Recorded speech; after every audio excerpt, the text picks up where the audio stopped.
שלום לינור. שלום. איזה יופי של צבעים הכנסת לכאן לאולפן, והצבעים האלה משמשים אותך לטיפול.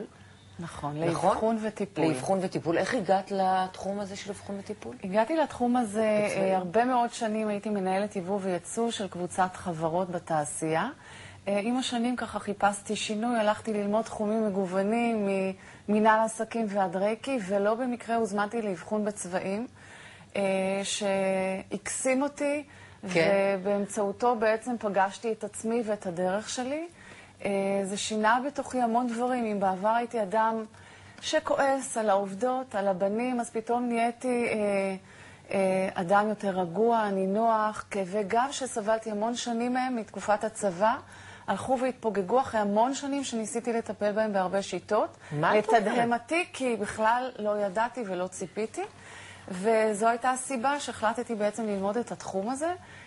לומדים אותו באנגליה, יש אקדמיה באנגליה שמלמדת... אקדמיה לטיפול, לאבחון וטיפול בצבעים? בשיטת אורסומה, ככה נקראת השיטה, בהחלט.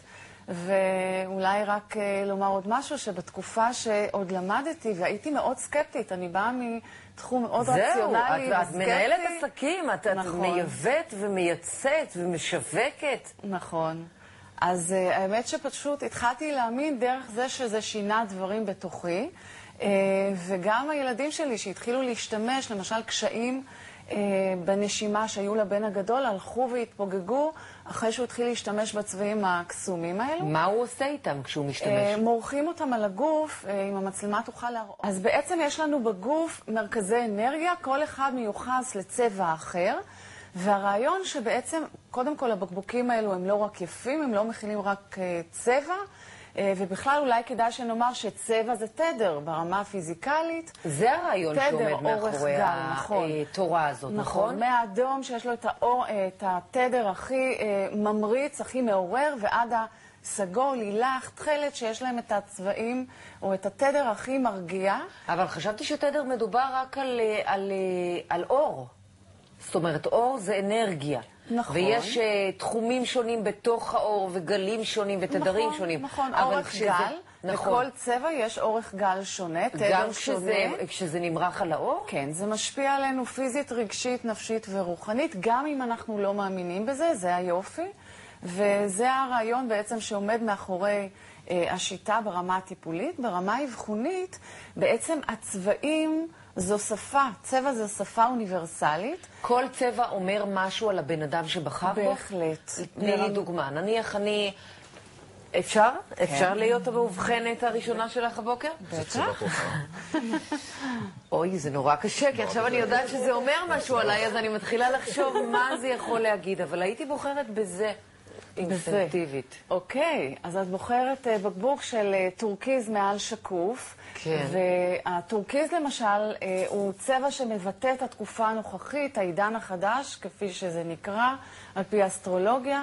צבע שמבטא על יכולת יצירתית מאוד משמעותית, במיוחד ברמת החשיבה, חשיבה מקורית ורעיונות מקוריים, ובכלל יכולת יצירתית. הצבע השקוף, בעצם השקוף או הלבן מכיל את כל הצבעים, כמו קשת בענן. ולכן הוא מדבר על מגוון של יכולות. כן, לא ידעתי את זה. כן, גם יכולות מהתחום ההומני, גם מהתחום הריאלי יותר. והיכולת הגבוהה ביותר של השקוף זה באמת המקום של להביא אור, להפיץ אור. יש פה צבע שמעיד על... תקיעות מחשבתית, הליכה אחורה. שאלה מצוינת. ברמה האבחונית בעצם אנחנו מזהים גם את העוצמות, גם את הפוטנציאל והייעוד של האדם, אבל גם את המקומות החסומים והתקועים, הרגלים שהאדם צריך להתמודד איתם או קשיים שיש לו בחיים. וזה בעצם הכלי הטיפולי, כי באבחון בעצם בוחרים 4 בקבוקים. הראשון, אותו אחד שמבטא את האפשרות הגבוהה של האדם, דרכו בעצם אנחנו יכולים, או האדם יכול להתחבר לעצמו, להכיר את עצמו יותר טוב, את הדרך שלו, לדעת מהי הדרך שלו. הבחירה השנייה בעצם מבטאת את הקשיים והאתגרים, היא גם הכלי הטיפולי. זאת אומרת, אותו מקום שמזהה בעיה רגשית, נפשית, פיזית אצל האדם, זה הטיפול.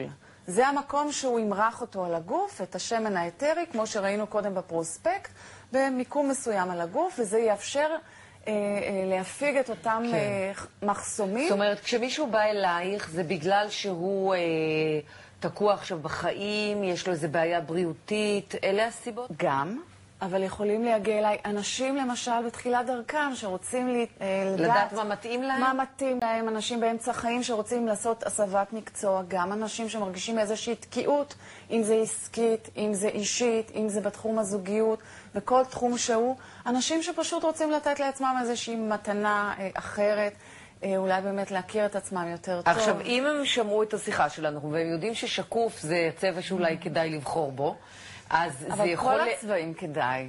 בכל הצבעים כדאי? כל צבע בבסיס הוא מאובחן, זו שיטה שמעצימה. אז דבר ראשון, תמיד אנחנו מדברים על הפוטנציאל, על המקום הטוב של האדם, ולא ישר תוקפים אותו במה דפוק אצלו. הבנתי. כמו שאני הרבה פעמים נוהגת לעשות. שהקונספט הוא מיוחד. האדם שלא במודע בוחר לעצמו את הטיפול ולא המטפל. ואני, כמי שפגשה באמת המון אנשים, יודעת שזה מאוד נכון. בעצם התת מודע שלנו יודע מה הכי נכון עבורנו ברמה הטיפולית, וטיפול זה לא חייב להיות פיזיולוגי, כי זה לא תרופה, זה עובד יותר על תודעה, על רובדים רגשיים ונפשיים, ומהמקום הזה גם משחרר בעיות פיזיולוגיות. זה נהדר לילדים, שם זה משפיע מאוד מהר. על אנשים מבוגרים, לפעמים צריך יותר... אבל למה שילדים יגיעו לאבחון כזה? זאת אומרת, הם עדיין לא מתמודדים עם השאלה מהי דרכי הנכונה בחיים. נכון, אז באמת ילדים בדרך כלל יגיעו כי ההורים מרגישים איזשהו קושי מסוים, חוסר איזון, איזה שהם קשיים או בעיות, ואז הם יגיעו. שאלו אותך איזה צבע את בוחרת בפעם הראשונה, מה בחרת? האמת שזה... כן בבקבוק, כן בשולחן, הנה הבקבוק הזה, זו הבחירה הראשונה שלי. אגב, הבחירה הראשונה של האדם נקראת בקבוק הנשמה. היא מצביעה על הייעוד של האדם, על הדרך שלו ועל הפוטנציאל. ומה הבקבוק הזה מעיד? למשל, על יכולת, שימי לב, טורקיז גם למעלה, כן, צבע שמתחבר לעידן החדש, יכולת להמציא איזושהי גישה חדשה, רעיון חדש, מן הסתם, אני הבאתי לעולם. מי קבע את זה בעצם? מי קבע שטורקיז מעיד על זה? בעצם זו שפה אוניברסלית שהשתרשה לאורך השנים. הבסיס שלה מתוך אותם תדרים, מתוך אותו אזור בגוף שמדבר רגשית, נפשית ופיזית על דברים מסוימים. והכלי הזה הוא כלי מדהים בעצם לקדם יעדים. מדעי. את אומרת, זה כלי מדעי? קודם כל זה כלי מדעי. זה מדע? קודם כל צבע זה מדע. ברמה של תדר, צבע זה מדע.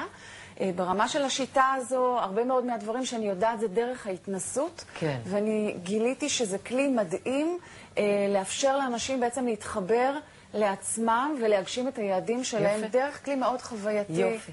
תודה רבה לינור פלד על הדברים האלה.